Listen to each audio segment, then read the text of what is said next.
Nah, kita sudah bahas bayi beranjak dewasa, terus menjadi seorang istri, menjadi seorang ibu hamil, lalu menjadi seorang ibu-ibu yang sudah mempunyai anak, mengurus anak luar biasa berpahala di hadapan Allah Subhanahu wa taala. Bahkan agama kita, agama Islam, sangat menempatkan status tinggi terhadap ibu. Rasulullah SAW sempat ditanya oleh para sahabat radhiyallahu anhum, "Ya Rasulullah, siapakah yang harus aku hormati pertama kali? Umuka, ibumu. Lalu siapa lagi? Ibumu. Siapa lagi ya Rasulullah? Ibumu. Lalu siapa? Kemudian bapakmu." 3 kali Rasulullah menyebutkan ibu. Jadi ibu ya harus lebih diutamakan. Bahkan ada kata surga di telapak kaki ibu. Itu peribahasa. Iya, karena statusnya begitu tinggi. Bahkan doanya juga disetarakan dengan doanya para nabi. Mustajab doanya itu ibu. Ya. Daripada kita jauh-jauh kemana-kemana, kita minta doa kepada ibu. Nah, doanya setara dengan para nabi. Makanya hati-hati tuh para ibu-ibu yang berkata kepada anaknya, misalkan anaknya lagi soleh-solehnya. Misalkan, waduh udah susah dibilangin.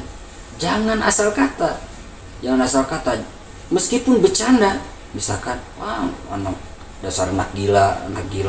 40 kali bilang gila beneran tuh anak. Karena saking mustajabnya itu doa seorang ibu.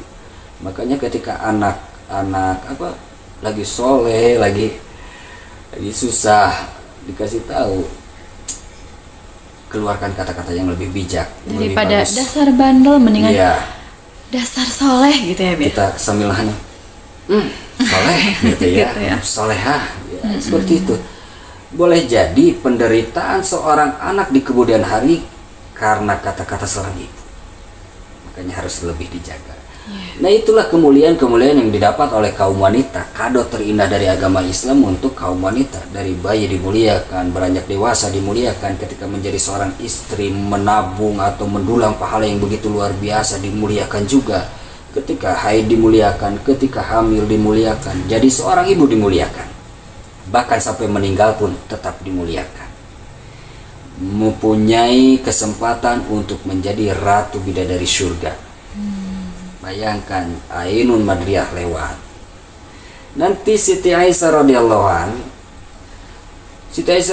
anha pernah berkata, wanita di dunia itu akan berkata nanti di surga, "Aku wanita dunia yang dulu mengerjakan sholat, dulu mengerjakan saum, membaca Al-Quran, bersodakoh, sedangkan kalian bidadari tidak pernah melakukan itu. Maka kami akan mengalahkan bidadari-bidadari surga." Bayangkan coba. Dan itu akan menjadi reward lebih untuk kaum wanita. Dari bayi, dari beranjak dewasa, menjadi seorang istri, haidnya, hamilnya, menjadi seorang ibu, bahkan meninggalnya pun nanti di akhirat tetap dimuliakan.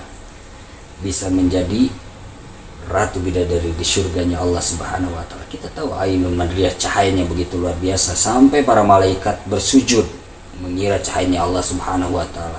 Bahkan kergol jari dari alim ulama, kelingkingnya saja bisa membuat syahwat. Dan itu akan dikalahkan oleh siapa? Oleh wanita-wanita dunia yang senantiasa menjaga ketaatan kepada Allah Subhanahu wa taala, dan Rasulullah sallallahu alaihi wasallam juga menjaga ketaatan kepada para suaminya. Tapi ingat, wanita itu mendapat keistimewaan luar biasa, kemuliaan yang luar biasa. Tapi wanita juga bisa menarik 4 golongan laki-laki ke dalam neraka. 1, wanita bisa menarik seorang ayah ke dalam neraka ketika ayahnya tidak mengingatkan ketaatan kepada Allah dan Rasulnya. Wanita bisa menarik suaminya ketika suaminya tidak mengingatkan ketaatan kepada Allah dan Rasulnya. Wanita juga bisa menarik saudara laki-lakinya ketika saudara laki-lakinya tidak mengingatkan ketaatan kepada Allah dan Rasulnya. Juga wanita bisa menarik anak laki-laki ketika seorang anak laki-laki tidak mengingatkan ketaatan kepada Allah dan Rasulnya. Makanya harus berhati-hati menyikapi wanita, ya. Pahala yang luar biasa yang kita miliki ketika kita tidak menjaga pandangan, bisa angus tuh, seperti yang kita ceritakan sebelumnya, ya. Kita pede dengan tahajud kita malam, zikir kita, salawat kita panjang-panjang, haji kita panjang-panjang, langsung ke masjid berjamaah sholat subuh. Habis sholat subuh kita ikutin kajian taklim, habis gitu zikir pagi, keluar ketemu rombongan ibu-ibu yang mau senam dengan pakaian yang masya Allah. Terus dengan seenaknya kita tidak menjaga pandangan, habis tuh pahala kita hanya dengan tatapan yang sia-sia. Makanya engkau dimuliakan oleh Allah Subhanahu wa taala, para kaum wanita. Tapi kasihani kami juga sebagai kaum laki-laki. Wanita itu enak Umi, ketika nanti di hisabannya Allah backingannya banyak. Dia bisa manggil ayahnya, dia bisa manggil suaminya, dia bisa manggil saudara laki-lakinya, dia bisa manggil anak laki-lakinya. Laki-laki bisa manggil siapa tuh?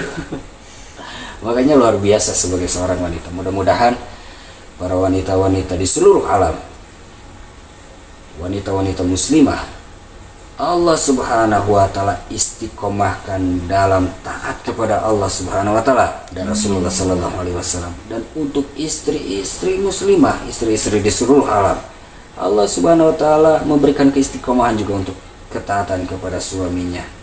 Mudah-mudahan para istri-istri sahabat surya di rumah, seluruh istri-istri para mukmin, seluruh istri-istri muslimah kelak dijadikan Allah Subhanahu wa taala menjadi ratu-ratu bidadari di surganya Allah Subhanahu wa taala.